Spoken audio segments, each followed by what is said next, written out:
O Saúde em Prática de hoje vai tratar da terapia ortomolecular, uma prática que vem sendo indicada como auxiliar na prevenção de doenças. Agora, no Saúde em Prática.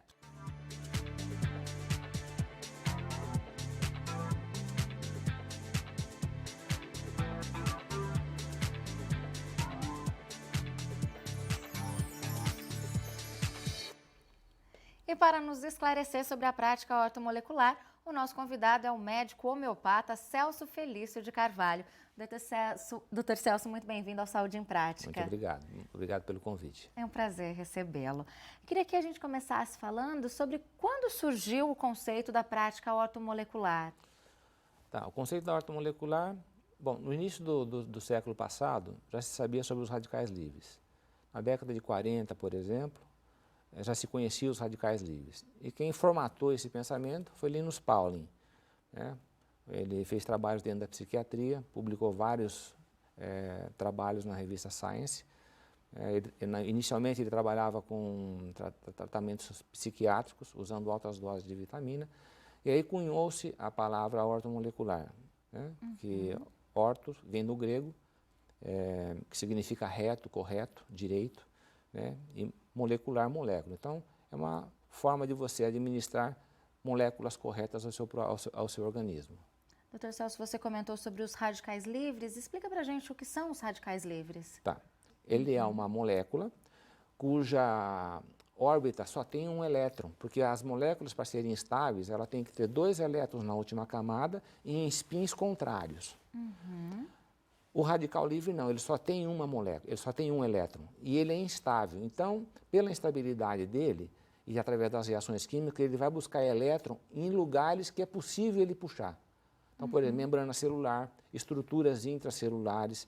Então, esses radicais livres, por eles serem deletérios à célula, o nosso corpo ele desenvolveu sistemas de proteção, porque se eles forem produzidos em altas quantidades, e isso acontece em processos patológicos, eles têm que ser neutralizados, porque senão o dano celular é muito grande. E esse dano não deve atingir o núcleo, porque se você atinge o núcleo e você fere o DNA, você tem a mutação e você tem o câncer.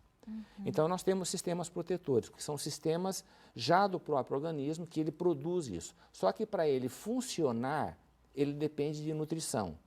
Então, por exemplo, a superóxido mutase do citoplasma da célula, ela depende de zinco e cobre em proporções equilibradas. Tá? A da mitocôndria depende de manganês. Tá? E a catalase depende de ferro. E a glutationa depende de selênio, riboflavina e cisteína. Com esses elementos, a célula ela passa a ter um efeito protetor. Então, ela protege os danos da oxidação e, consequentemente, você tem uma célula saudável. Interessante. Agora, quais os princípios nos quais a prática ortomolecular está fundamentada, Dr. Celso? Primeiro, o radical livre. Né? A segunda, os usos dos nutrientes, né? Das vitaminas, dos minerais. Né? Ela se baseia também na questão nutrição, só que essa nutrição adequada à atividade, à idade dessa pessoa, não é uma nutrição pura e simples. Você vai se alimentar dessa maneira, todo mundo da mesma forma. A questão dos metais pesados, né? Nós não devemos ter metais pesados em quantidades tóxicas dentro do nosso organismo. Todo mundo tem um pouquinho disso ou aquilo, mas isso não pode ultrapassar um certo limite, onde esses metais pesados vão causar danos muito sérios à tua saúde. Né? Outra coisa é a flora intestinal. A flora intestinal ela tem que estar sempre muito bem equilibrada. Né? Tem um processo que a gente chama a nível intestinal chamado disbiose. Essa disbiose é uma alta permeabilidade intestinal. Esse aumento da permeabilidade leva à invasão de macromoléculas. Essas macromoléculas se transformam em antígenos. Esses antígenos podem gerar problemas, inclusive, de autoimunidade. Esses são mais ou menos os princípios básicos da ortomolecular. Interessante. Agora, como é que a prática ortomolecular enxerga as doenças? A gente vê a doença num processo mais amplo. Ela é decorrente de um estilo de vida. Né? A gente sabe hoje que a maior influência nas doenças, ela não é a genética, é o seu estilo de vida. Como você alimenta, como você se exercita, quais os nutrientes que você toma, como é que estão os seus equilíbrios dos nutrientes dentro do seu organismo. Então, tudo isso leva a estados que se desenvolvem doenças. Então, eu costumo dizer aos meus pacientes, quando começa um diabetes? Porque nós estamos acostumados a ter um diagnóstico de diabetes quando você é diabético. O diabetes ele começou na infância, quando você começou a dar refrigerante para o teu filho, em altas quantidades, quando leva ele a tomar sorvete. Essa criança, quando ela faz isso, esse açúcar entra dentro da célula. E entra muito açúcar. E aí o que o corpo faz? Ele bloqueia os receptores celulares, para que não entre muito açúcar, porque se entrar muito açúcar, você bloqueia a energia mitocondrial. Então, é uma tentativa da célula de salvar o teu corpo. E aí, quando você tem esses receptores danificados, você começa a uma diminuição da entrada de glicose, você começa a ter aumento da síntese de gordura. É quando a criança começa a engordar e todo mundo acha bonitinho isso, ela está engordando. Mas isso para a saúde dela é péssimo. E ela já está com distúrbio, né? Então, a gente sabe hoje que crianças já com seus 7, 8, 10, 14 anos já têm placas de ateroma sendo formadas nas coronárias. Então, a doença ela nasce de todo esse contexto, né? De alimentações desequilibradas, né? De estilo de vida. Então, são cuidados que a gente tem que ter com a saúde. Dr. Celso, a nossa equipe de produção foi às ruas para saber as dúvidas das pessoas sobre a prática ortomolecular. E a Eva tem uma pergunta que a gente vai conferir agora. Doutor, eu gostaria de saber qual é a relação dos radicais livres com as doenças. Muito bom, Eva. É o seguinte, os radicais livres, como eu expliquei no início da nossa conversa, eles são substâncias que são geradas o tempo todo dentro do nosso organismo. Então, ela tem que ser controlada, ela não pode ultrapassar um limite. E esse limite que passa a ser danoso à célula, onde você começa a danificar as estruturas intracelulares e, consequentemente, o maior dano que poderia ser causado à célula é o dano ao DNA, onde nós temos o desenvolvimento do câncer, né?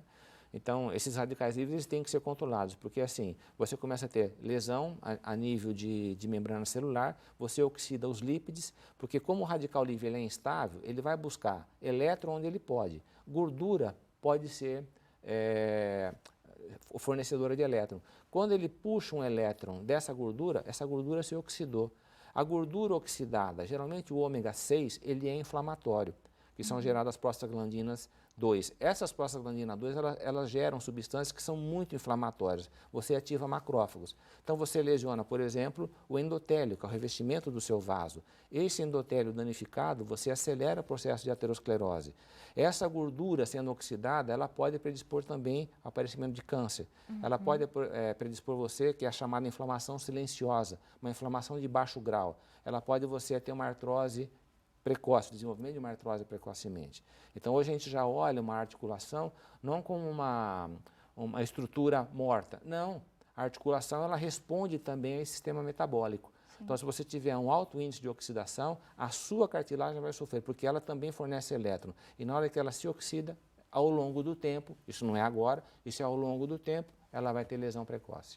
Bom, a gente vai fazer um rápido intervalo. No próximo bloco você confere como a prática ortomolecular age na prevenção de doenças. Continue com a gente, Saúde em Prática volta já.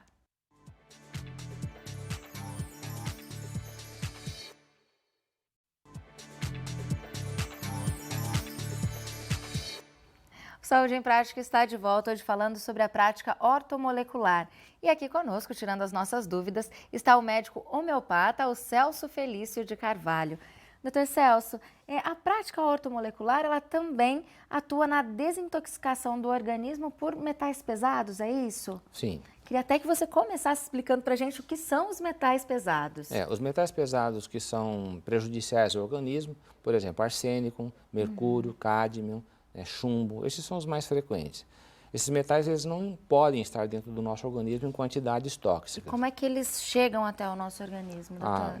Pode chegar através de peixe, o mercúrio, né, os peixes grandes, o cação, por exemplo, está contaminado, muito contaminado com mercúrio, algumas espécies de atum, né, então o chumbo através de encanamentos, soldas, pessoas que trabalham com isso em fábricas de bateria, né, o cádmio também pode vir por alimentos, né, alumínio é muito comum por desodorantes, pessoas que usam desodorantes, antiácidos que têm um alumínio, por exemplo, hidróxido de alumínio.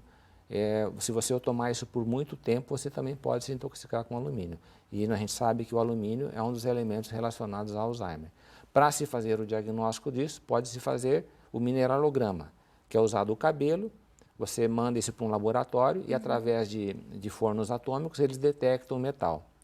Uma vez detectado, a gente ainda faz uma contraprova, porque esse metal ele pode estar no seu cabelo e não em você. E como é que eu sei? Eu tenho que fazer uma contraprova, onde a gente aplica uma medicação, que eu tiro esse metal do seu tecido e doso ele na sua urina. Então eu peço, por exemplo, pesquisa de cádmio na urina de 24 horas. E aí vai ver se você realmente está ou não contaminada com esse metal. Interessante. E como é que a prática ortomolecular, então, atua nessa desintoxicação do organismo por conta desses metais pesados? Você pode usar aminoácidos, por exemplo, a N-acetilcisteína é uma coisa, a vitamina C é outra, ácido alfa-lipóico é outra. São substâncias que têm essa propriedade de desintoxicar. Quando você tem uma intoxicação específica, por exemplo, chumbo, você tem que usar quelantes específicos. O EDTA, por exemplo, é um. O DMSA para mercúrio é outro. Então, são substâncias que têm. O que é o quelante? Ele é uma substância que ele vai ao tecido. Quelar é de garra, de agarrar. Ele agarra o metal pesado e joga esse metal pesado pela urina, desintoxicando o teu corpo. Interessante. Agora, como é que a prática ortomolecular age na prevenção das doenças, doutor Celso? Tá. Uma vez eu reduzindo a quantidade de radical livre, que são essas substâncias que agridem o teu corpo, controlando isso, tirando os metais pesados, corrigindo a sua dieta, fazendo você se exercitar adequadamente, fazendo com que você durma corretamente. E o que é dormir corretamente? Não dormir depois das 10h30.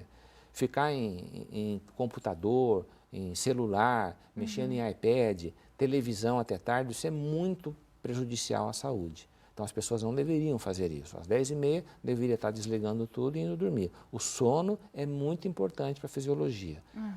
O controle do estresse, ter amigos, dar risada, brincar. E quando você entra num quadro de doença gerada pelo estresse, tem como você tratar isso. Através de medições de hormônios, e a correção desses hormônios, você consegue recuperar a sua saúde. Agora, o tratamento ortomolecular, ele é indicado para qualquer tipo de patologia? Qualquer tipo de patologia, E, lógico, ele é um tratamento coadjuvante. Vamos dar um exemplo aqui, uma pessoa que trata-se de depressão. A depressão, ela pode ser, por exemplo, originada por uma diminuição da serotonina nas suas ligações do cérebro, tá? Mas a serotonina ela é produzida no teu corpo a partir de um aminoácido chamado triptofano. Esse triptofano ele se converte em serotonina. Então, o que a gente pode fazer? Eu uso essa substância, esse aminoácido, que é um aminoácido essencial. O que é aminoácido essencial? Ele tem que ser ingerido. Tá? Então, você ingere e ele no seu intestino, ele se transforma em serotonina. Então, se eu tiver quantidade suficiente de serotonina para chegar até meu cérebro, eu não preciso usar altas doses de um antidepressivo. Eu posso usar doses menores e, com isso, eu reduzo o efeito adverso das medicações. Então, você pode trabalhar de uma maneira coadjuvante. Interessante. A gente tem mais uma pergunta agora, doutor Celso, e essa foi feita pela Fernanda. Vamos conferir. Doutor, eu queria saber se qualquer pessoa pode ser submetida ao tratamento ortomolecular. Fernanda? É isso, a Fernanda. Fernanda, tudo bem? Pode sim. Inclusive, a gente já pode fazer essas orientações, como eu falei no início da nossa conversa, crianças que se alimentam erradamente. Porque a visão ortomolecular, ela também tem essa visão da alimentação, e uma alimentação correta. E você matar sua fome não significa que você está nutrido.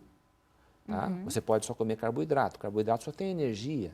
Está te faltando nutrientes. Então, você já pode, não necessariamente dar uma vitamina para essa criança, mas você pode orientar essa mãe a diminuir a ingesta desses alimentos, que são, ao longo do tempo, prejudiciais à saúde. Então, essa visão da ortomolecular já pode ser aplicada na infância.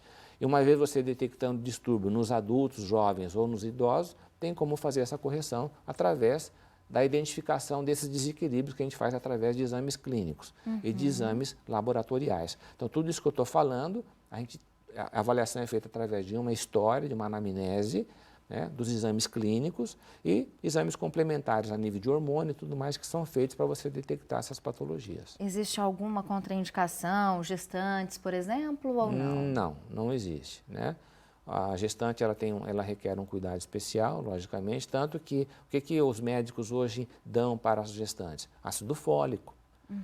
E por quê? Para inibir aquelas doenças que nascem de lábio leporino, fissura palatina, as malformações do sistema nervoso, né? Que são malformações terríveis.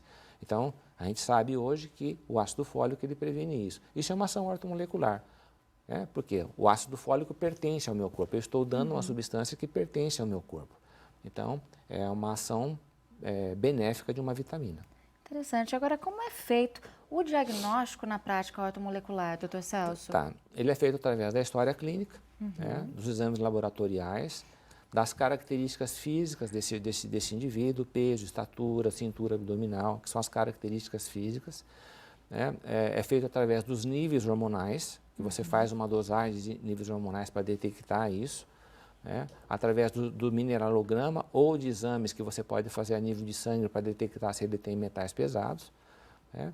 E hoje em dia nós já estamos entrando no terreno da nutrigenômica, que são testes genéticos que podem dizer para você quais são os alimentos que você deve ou não comer, o que é bom ou ruim para a sua saúde. Né? Então, já está se abrindo novos leques aí para a ortomolecular. Legal, a gente vai fazer mais uma rápida pausa aqui, doutor Celso. No próximo bloco você confere como é feito o tratamento ortomolecular e tem também o quadro Opção Saudável com a reflexologia. Continue com a gente, Saúde em Prática já volta.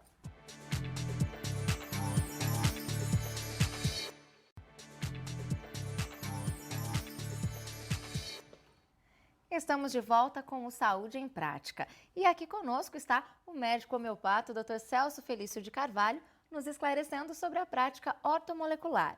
Mas antes de prosseguir, você vai conhecer uma terapia complementar que cuida das patologias físicas e emocionais através de pontos nos pés. No ar, o Opção Saudável.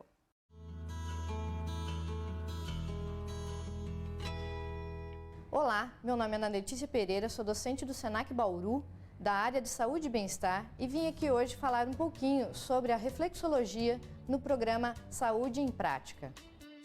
A reflexologia é uma terapia que a gente trabalha pontos reflexos do corpo, não só necessariamente dos pés, mas também nós temos pontos reflexos na mão, na orelha, na íris do olho. Há muitas terminações nervosas na sola do pé. Através dessa conexão nervosa, nós conseguimos acessar qualquer área do nosso corpo. Eu conheci a reflexologia através dos cursos que eu faço pelo Senac. Tive sempre curiosidade de trabalhar na área de maço e fazer essa reflexologia. Aí eu fui experimentar para ver como que seria, né?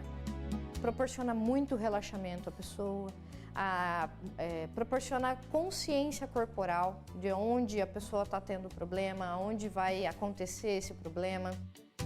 A reflexologia ela tem contraindicações sim, tomar muito cuidado com pés diabéticos, algumas feridas nos pés, não importando se a pessoa é diabética ou não, mas frieiras, micoses. Outra contraindicação são processos inflamatórios e infecção. Se uma pessoa está no início de uma gripe, alguma coisa, e ela estimular o pé, a massagem nos pés, a gente também não é adequado, porque essa infecção ela pode aumentar. O que mudou para mim na parte física e emocional é porque eu sou muito estressada. E a reflexologia me ajudou muito. Existe também a possibilidade de você acessar uma patologia que ainda não aconteceu, tá? Então, dependendo do ponto que a gente acessa, que a gente estimula, e a pessoa sente a dor, a gente pode conseguir prever uma infecção urinária na pessoa, devido ao estímulo somente no canal. Tenho muita enxaqueca. E eu fiz a reflexologia e na quinta sessão já melhorou 99%, né? Então, para mim foi maravilhoso. A reflexologia ela já tem alguns estudos científicos, sim. E eu gosto muito de citar o mal de Parkinson, tá? Que a gente tem resultados maravilhosos com o mal de Parkinson, a melhoria em tremores, deglutição. Apesar da gente ter bastante resultados positivos em relação à reflexologia, a gente nunca aconselha ao cliente deixar medicamento ou tratamento. Com essa terapia, para mim, foi maravilhoso, porque meu sono melhorou, melhora mesmo, é uma coisa impressionante, eu indico. A reflexologia é uma terapia complementar muito interessante para patologias físicas e emocionais. E lembrando, sempre procure um profissional especializado da área da reflexologia. Muito legal essa terapia, ainda mais por trabalhar com os pés, né, que muitas vezes são esquecidos por nós. Mais uma terapia complementar aí que contribui com a nossa saúde e bem-estar. Agora, Dr. Celso, retomando aqui ao tema de hoje, o tratamento ortomolecular, ele não dispensa os demais tratamentos, né? De forma alguma. A gente tem que entender assim, na medicina, todo conhecimento ele é inclusivo e não exclusivo. O fato de você ter uma prática, isso não exclui a outra. Na verdade, nós temos que somar todos esses conhecimentos e o beneficiado é o paciente. Com certeza. Agora, como pode ser caracterizada a prática ortomolecular? Ela é considerada uma terapia alternativa, doutor? No Brasil é considerada uma prática, né? Não é considerada uma especialidade. E talvez até porque a terapia ortomolecular, ela participa de praticamente todas as especialidades. Você pode ser um cardiologista ortomolecular, um gastroenterologista ortomolecular, um pediatra ortomolecular, um neurologista ortomolecular. Então, é difícil você dizer que isso seria uma especialidade. Tá. Talvez a prática ortomolecular, que ela é reconhecida como prática pelo Conselho, né, seja a melhor designação mesmo da prática ortomolecular. Bom, e como é que é feito o tratamento ortomolecular, doutor? Tá. O tratamento ortomolecular, ele visa então o equilíbrio das moléculas, que se baseia em termos de vitaminas e dos nutrientes. Por exemplo, cálcio, magnésio, manganês, zinco, cobre, selênio. Esses são elementos que pertencem ao nosso corpo, precisam estar em níveis adequados. Então, para a gente detectar isso, a gente faz exames. Pode ser através de um mineralograma, por fotoespectrometria, dosagens sanguíneas, enfim, você tem como detectar esses elementos. Uma vez em desequilíbrio, você tem que repor esses nutrientes para que você possa funcionar normal. Nós sabemos que hoje, por exemplo, o solo ele é carente em nutrientes. Nos Estados Unidos, por exemplo, China, Finlândia, não tem selênio no solo. Então as pessoas são carentes desse elemento que ele é fundamental para a função de algumas substâncias que são protetoras para o corpo. Então, uma vez detectada essa deficiência, isso tem que ser reparado. Então, a reposição nutricional, a reposição de vitaminas, antioxidantes, a desintoxicação dos metais pesados, o equilíbrio intestinal, você olhar para os sistemas de excreção, como o fígado, os rins, que são órgãos de excreção do nosso corpo, os intestinos, A alergia alimentar é um outro parâmetro importante também na questão da saúde. Então, a gente tem que ver se essa pessoa não é alérgica a alguma coisa e se ela for alérgica, ela tem que ser cuidada ou excluir essa substância que é prejudicial ao corpo dela, porque a alergia é um processo inflamatório. Nós não devemos ficar tendo alergia. Interessante. Agora, é importante a gente lembrar também que é um tratamento individualizado, né? É individualizado. Cada pessoa aí depende da sua a sua profissão, a sua atividade física, a sua idade, o seu nível de obesidade ou não. Então, tudo isso entra nos parâmetros de avaliação. E qual tempo normalmente dura um tratamento ortomolecular, por exemplo? De quando você nasce até quando você morre. E os resultados aparecem rápido? Muito, muito rápidos. Nós já falamos de prevenção e controle de doenças, né? O tratamento ortomolecular, ele também pode curar, assim, tem resultados comprovados sobre isso, doutor Celso? Com certeza, assim, vamos supor que você pega um indivíduo diabético, e você consegue, através de dieta, atividade física, reposição de nutrientes, a estabilização disso, alguns pacientes você reverte a doença. Se essa pessoa for disciplinada, se ela seguir aquilo, porque é muito difícil você fazer com que uma pessoa que esteja numa obesidade, ele passar a se alimentar corretamente. É muito mais fácil você falar para um bebedor de cerveja que toma 4 cervejas por dia, você vai tomar mais uma garrafa de vinho, do que eu falar, você vai ter que parar de tomar as 4 cervejas. Quando eu falo isso para ele, ele se incomoda. né? Então, a mudança de hábito é importante, e dependendo do momento que você identifica essa enfermidade, você cuida desse indivíduo e ele adere ao tratamento, as chances dele sarar são muito grandes. Sim. Agora, o fato de ainda não ser reconhecida no Brasil como especialidade médica dificulta a difusão da prática ortomolecular? Na verdade, ela não é reconhecida como especialidade, mas ela é reconhecida como prática. Né? Pelo conselho, né? Então, isso permite com que a gente trabalhe com ela. A gente, lógico, respeita alguns limites que são recomendados para nós que trabalhamos com essa medicina, né? Mas ela é reconhecida como prática e ela pode ser aplicada. Ela só ainda não é tão conhecida, né? Porque eu acho difícil a ortomolecular se transformar em especialidade. Né? A especialidade é neurologia, é pediatria, que se especializa num determinado... Ela é muito genérica. Né? É difícil você transformar isso numa especialidade. Quem é a especialidade seria a nutrologia. Eu também sou nutrólogo, né? Então, assim, a nutrologia, ela permite você usar os mesmos elementos, né? Os mesmos conceitos que você usa na ortomolecular. Então, o nutrólogo seria a especialidade. E a gente acaba tendo o hábito de procurar o médico específico para aquele tratamento, para aquele órgão que a gente está sentindo dor, né? A gente não costuma pensar na saúde de forma abrangente. E o ortomolecular, ele vê esse indivíduo, ele pode se tratar com o neurologista e também se tratar com o ortomolecular. Ele pode se tratar com o ortopedista e também se tratar com o ortomolecular. Né? Que é uma forma de você se prevenir das enfermidades. Muito interessante. Bom, doutor Celso, nosso programa está chegando ao fim. Quero agradecer. Pois é, que pena. Quero agradecer, claro, sua disponibilidade e por ter dividido com a gente todos os seus conhecimentos. Para mim foi um grande prazer. Viu? Queria agradecer a você, a toda a equipe e as pessoas que estão nos ouvindo. Muito obrigado. É um prazer, obrigada. Lembrando que você aí de casa pode rever este programa e todos os já exibidos em nosso site. E eu espero te encontrar na semana que vem. Então, até lá. Tchau, tchau.